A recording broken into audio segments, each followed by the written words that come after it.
How's it going, everyone? Got quite a lot to talk about in this video, yet another exciting for Stellar Blade, as more content will be coming up for that game. I think it would be very wise of Shift Up, PlayStation, and anyone involved to keep this game in the news cycle, as I've been saying, and they are doing a good job at that. Now, we are approaching 2 months since release, a month and a half or so, actually. It came out at the end of April, but they've done a good job of keeping this game in the discussion cycle, so we'll talk about that. Of all games, 16 months after its official launch, Hogwarts Legacy will be getting a summer update. We'll talk about that, and unfortunately, looks like Metal Gear Solid 3, the remake, will not be a game coming in 2024. I think at this point, most of us expected it to be a 2025 title. However, that has seemingly been confirmed, and a couple of other notes on the game as well at the end of this video. But first of all, Stellar Blade's creator spoke to Famitsu and promised more costumes to be coming for the game. Noted, we plan to add more costumes in the future, so please look forward to them. Right now, there's already 70 costumes in Stellar Blade, and recently they did do an update dropping a few new outfits and costumes for the game, and there were a few unannounced outfits that were added as a part of the boss challenge update. Outfits is something that Stellar Blade just makes all the sense in the world to continue adding. I have been a proponent, and I've been saying it a lot, that it would be very wise for them to come to the table with various publishers and developers and try to do crossovers. Like, could you imagine something like a Nier Automata 2B costume for this game, or a Final Fantasy VII Tifa costume for this game, or even, you know, if you want to do games like Ghost of Tsushima, I think you could do a Ghost of Tsushima costume, you could do a Horizon costume. Really, there's endless possibilities as far as creating costumes for this game, and I think people would just be very into something like that. Now, I have also said, if you do something like it's a crossover costume, like it's one thing where you have the Kunoichi outfits being released, those are just general outfits. However, I imagine if they're doing crossovers, and they've said as much, if you do, let's say, a Final Fantasy VII Tifa costume, I imagine that's going to be something they'll sell for like $1.99, $2.99, $3.99, $4.99. I don't know how much. Maybe they can bundle it with a bunch of other costumes, like do a Final Fantasy set. You also do want to keep it where you're not overloading it with costumes. Like, I wouldn't drop 20 costumes with one update. I just don't think that makes a lot of sense. Do like 2 to 3 costumes or outfits every 3 to 4 months until you conclude updating this game, and I think that's perfectly fine.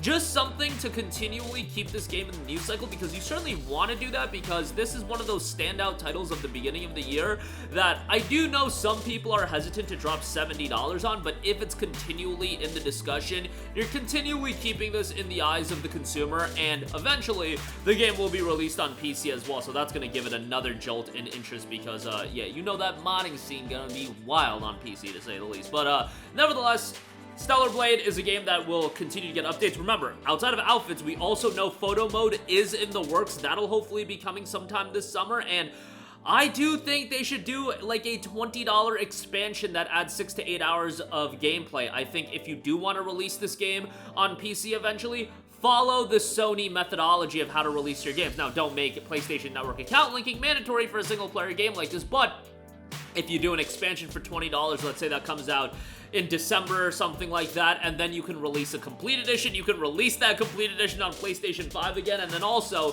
when you drop it on PC, it'll be a little bit less of a hard sell if it's 60, 70 bucks on PC, but you're also bundling in that expansion. I just think, you know, as far as monetizing this game, there's a lot of possibilities that you could go, and I don't love the idea of spending money for outfits and costumes, but again, if it's for crossovers with other IPs, I can see them wanting to do that, or it being a necessary thing for them to do if the partner wants a cut or wants some sort of compensation, which I imagine they would. Alright, moving on from that, Hogwarts Legacy, of all games, 16 months after its initial release, is getting an update. The official Twitter account noted, "No Revelio needed here. We're sharing all of the details around our upcoming summer update, which is dropping on June the 6th. Get ready to dive back into the magic of Hogwarts Legacy on June the 6th. You've got a new photo mode added as well, and it looks like there's going to be quite a lot of options with that. You'll have a feature to reset talent points, Haunted Hogsmeade shop quest, the glasses that lived, Azkaban Prisoners Outfit and Coat, Felix Potion Recipe, Lavender Borealis Broom, and then the Onyx Hippogriff Mount. So all of that will be coming with the summer update. I really enjoyed Hogwarts Legacy, and that's coming from somebody that has no care in the world for Harry Potter. Like, I probably watched some of the movies when I was a kid, but my memory of it is so foggy. Maybe I'll check out the HBO series. I don't watch much television these days, so I probably won't. But as far as the game goes, like, I had a great time with Hogwarts Legacy. I thought how they implemented the magic combat was great, and, you know, had a decent amount of content. It wasn't an overwhelming amount of content, which I actually like. Some of my buddies weren't a big fan of that. They thought the content was a little bit sparse, especially after you complete the game, but I was like, man, the Hogwarts Legacy had a perfect amount of content in my opinion. What I am worried about, given Warner Brothers' direction going forward, is I just feel like David Zaslav and his boys are looking at a game like Hogwarts Legacy, see that it sold 22 million copies or whatever it's at, it's probably close to 25 million by this point, and they're just thinking, you know, how do we monetize these 25 million people even further than the initial $70 purchase, or because they did the fake early access gimmick, the $80 purchase that we had. And I do think Hogwarts Legacy 2, when that does drop,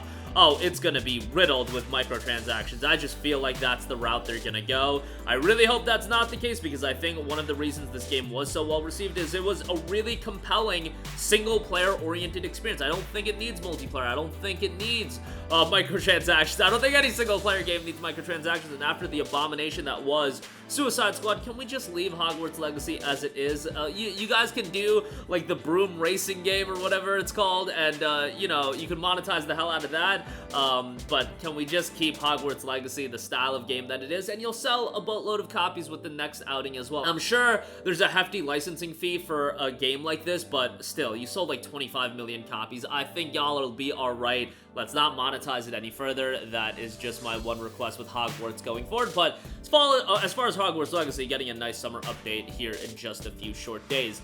Lastly, Metal Gear Solid 3 Remake has been noted to be a 2025 title. This is coming from the very reputable leaker in Biblikun. He has shared word of a new 2025 release window for Metal Gear Solid 3 Snake Eater, the remake, the ground-up remake of Metal Gear Solid 3, which is widely considered by many, I would say, to be the best MGS title. MGS3 is my favorite of the entire franchise. I just think it's a phenomenal game, and obviously, it's a pretty good one to start off if you're going to remake the other games as well. MGS3 makes a lot of sense. He also noted a new announcement will take place within the next 10 days. Summer Game Fest is right around the corner. That makes a lot of sense, and pre-orders will be available right after the reveal. They also say it'll be a standard edition at $70 and a collector's edition for $200. I imagine the collector's edition is going to include like some sort of snake statue, something like that. Delta Snake Eater is going to be a major release in 2025. Obviously, Konami is already dropping Silent Hill 2 in October, and that is a game that is at $70 as well. Pre-orders are open for that, but, you know, if we get the Silent Hill 2 remake at the end of this year, Metal Gear Solid 3 beginning of next year, I think that's a pretty good 1-2 punch from Konami. Now, I know a lot of people are kind of down on the Silent Hill 2 remake. I think it looks fine.